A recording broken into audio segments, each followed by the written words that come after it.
Welcome all of you in my channel SNT Power Vision. In purpose of making this video just to share my knowledge on the math only.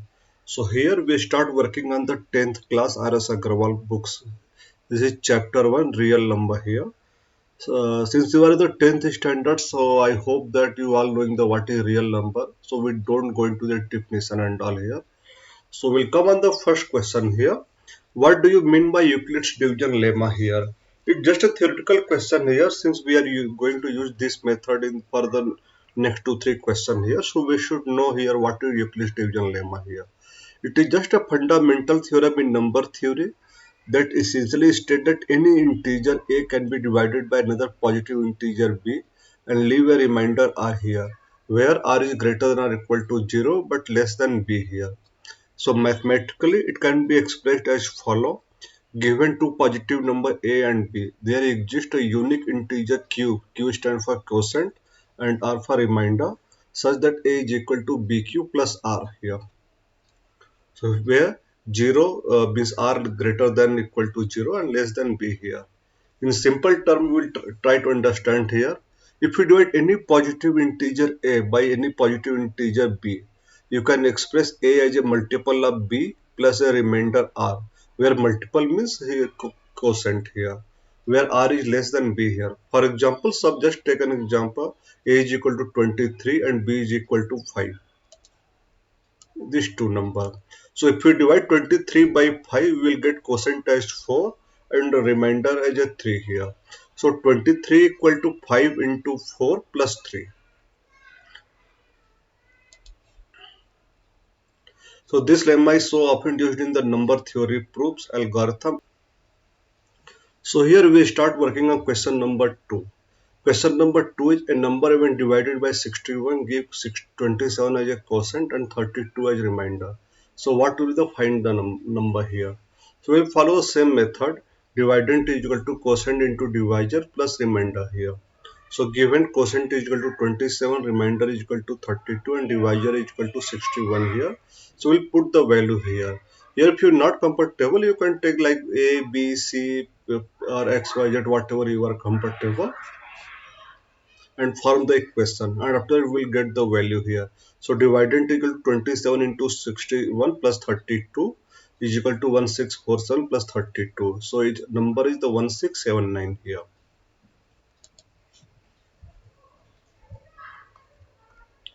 Now next question is by what number should 1365 be divided to get 31 as a quotient and 32 as a remainder here. So this question is also follow the same method here. So dividend is equal to 1365, quotient is equal to 31, remainder is equal to 32 here. So we'll put the value into the equation. Formula 1365 is equal to 31 into divisor plus 32. After that we'll shift 32 to the left side, means 1365 minus 32 is equal to 31 divisor here. If you divide 1333 by 31, we'll get the answer 43 here. So 1365 should be divided by 43 to get 31 as the quotient and 32 as a remainder here. If you want, you can divide like 1365 by 43 in separate note and you can check the answer here. So next question is the fourth. We will use the Euclid's division algorithm method to find the SCF of first is the 405 to 2520, second is 504 and 1188, and next is the 960 and 1575 here. So we'll start by the 405 and 2520 here. So we'll divide 2520 by 405. So we'll divide 2520 by 405. Quotient is 6 and remainder is 90 here. So again we'll continuously dividing. So again we'll divide 405 by 90. So quotient is 4 and remainder is 45. Again we'll divide 90 by 45. Quotient is 2 and remainder is 0 here. Since the remainder is 0, so divisor at this step 45 is the SCF of 405 and 2520 here. So SCF of 405 and 2520 is the 45. So this is the answer. So for second question, SCF of 1188 and 504. So we'll follow same method here. So 1188, if you divide 504, you will get the quotient as 2 and remainder is 180 here. Again, we'll divide 504 by 180. So here quotient is 2 and remainder is 144. Again, we'll divide 180 by its remainder 144 here. So we'll get the quotient as 1 and remainder is 36. Again, we divide 144 means by 36 here. So here quotient is 4 here. Since here remainder is 4, so here means the divisor means this 36 is the SCF of 504 and 1188 here. So next question here is the SCF of 960 and 1575 here. So 1575 divided by 960, remainder is 615 here. Again 960 could divide by 615, so remainder is 344. Again 615 and divided by 345, remainder is 275. 270. 345 divided by 270, remainder is 75 here. Again 7. So then we divide previous divided 70 by remainder 75 here. Again 270 divided by 75 and remainder is 45 here. Again we divide the 75 by 45, remainder is 30 here. Again we divide 45 by 30, remainder is the 15. So 30 divided by 15, remainder is 0 here. So here 15 is the SCF of 916 and 1575 here. So the SCF of 960 and 1575 is the 15 here.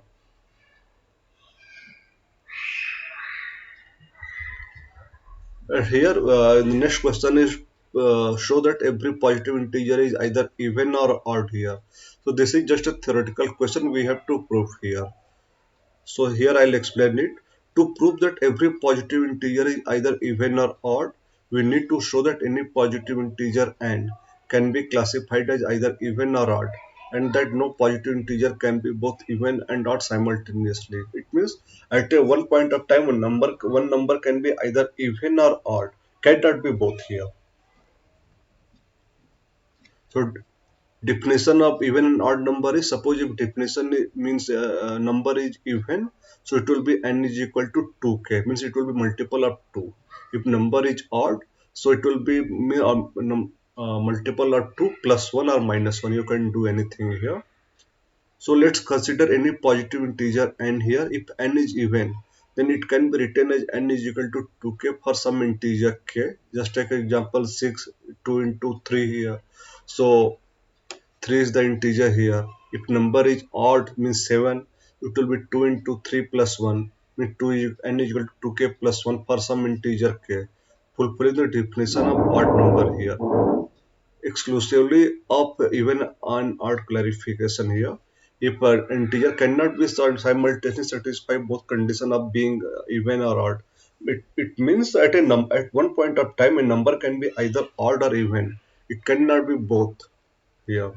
So therefore, every positive integer can be classified as either even or odd, and no positive integer can belong to both categories simultaneously. This complete the proof that every positive integer is either even or odd here. And now, to show that any positive odd integer is of the form 6m plus 1, 6m plus 3 or 6m plus 5, where m is the some integer here.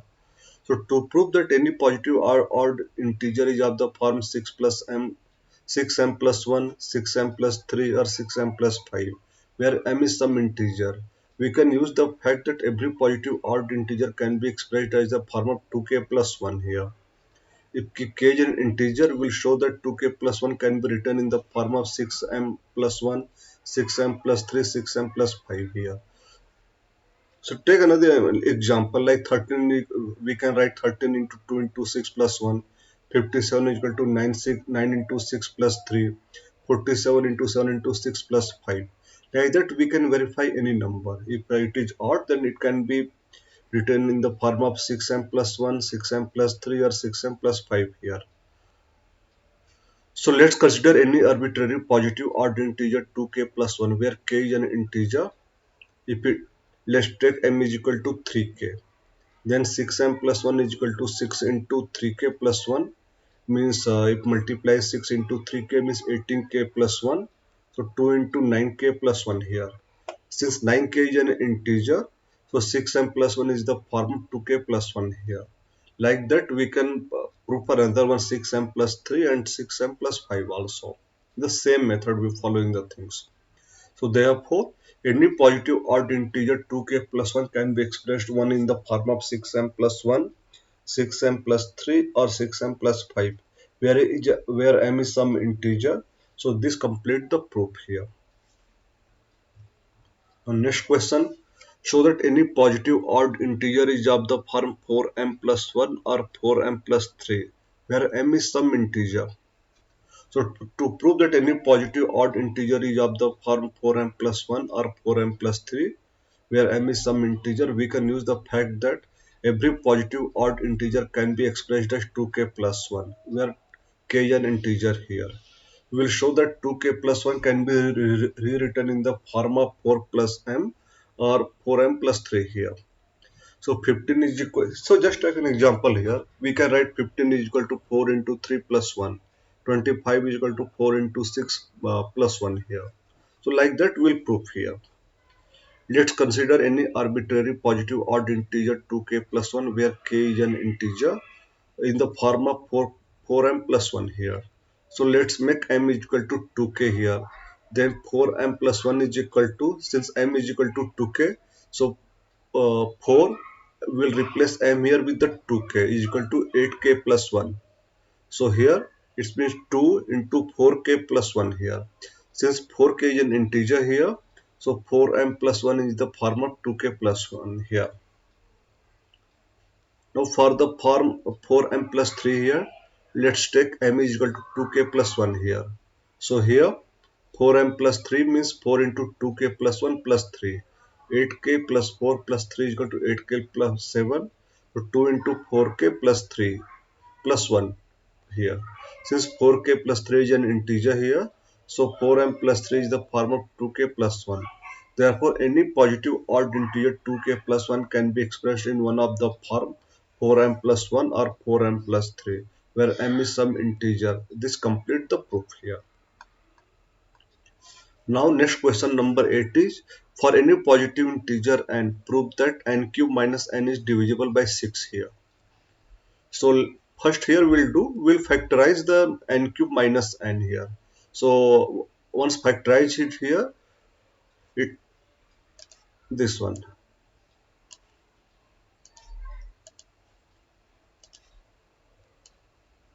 If you factorize n cube minus n, it will come here n minus 1, n plus 1 here. So in other form, it can be written as n minus 1 into n plus 1.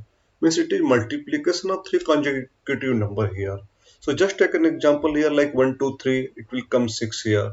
So at one point type, well, like just take an example 1, 2, 3 here. One number will be sure means either odd or even. So just take an example like 7, 8, 9 here.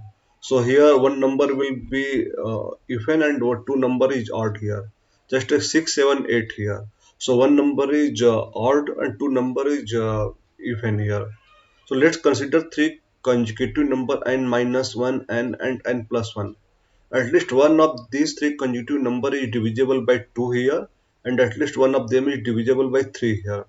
This is because every third integer is divisible by 3 and every second integer is divisible by 2 here. So let's consider the product n multiplied by n plus 1 into n minus 1 here. 1 of n minus 1 n plus 1 is divisible by 2 here, and 1 of n minus 1 n or n plus is divisible by 3 here. So if we multiply, since it is one of them is divisible by 2 and another one is divisible by 3 here. So here n multiplied by n plus 1 and minus 1 is divisible by 2 into 3 here.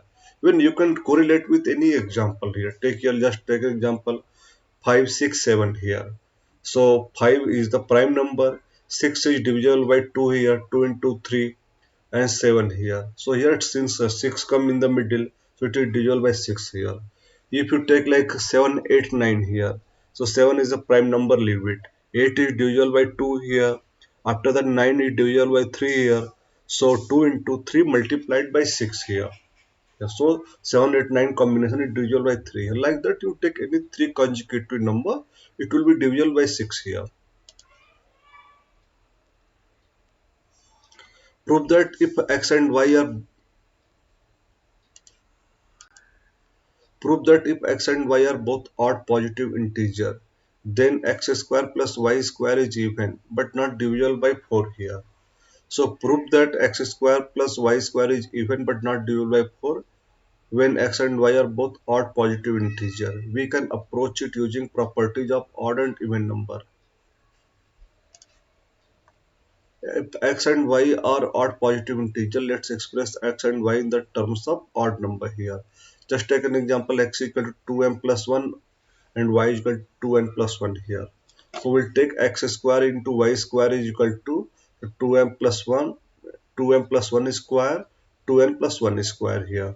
So here 2m plus 1 square will be 4m square plus 4m plus 1 and 2n plus 1 square will be 4n square plus 4n plus 1 here. So it will be 4m square plus 4n square plus 4n plus 2 here.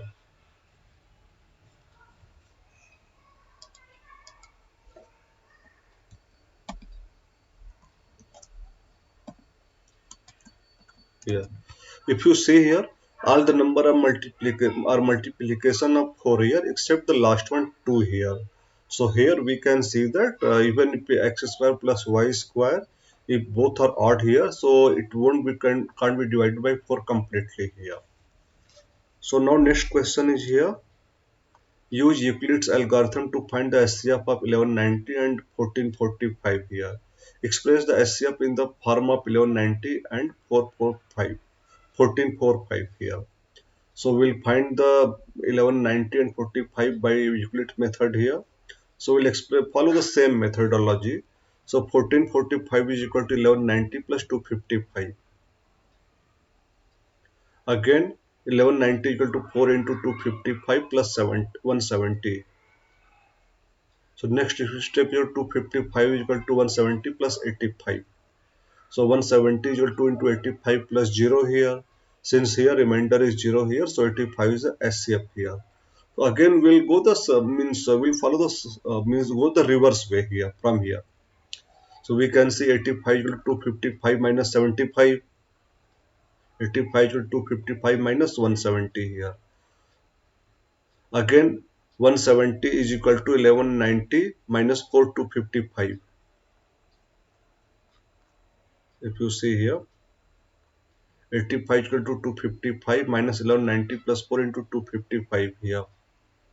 So again 85 is equal to 5 into 255 minus 1190 here. So 85 equal to 5 into 1445 minus 1190 minus 1190. So at the last this will come here 5 into 1445 minus 6 into 1190 here. So this implies that 85 is equal to 1445 into 5 minus 1190 into 6 here. So comparing with the expression 1190m plus 1445n, we have m is equal to minus 6 and n is equal to 5 here. So this is all about the chapter 1a here. Thank you.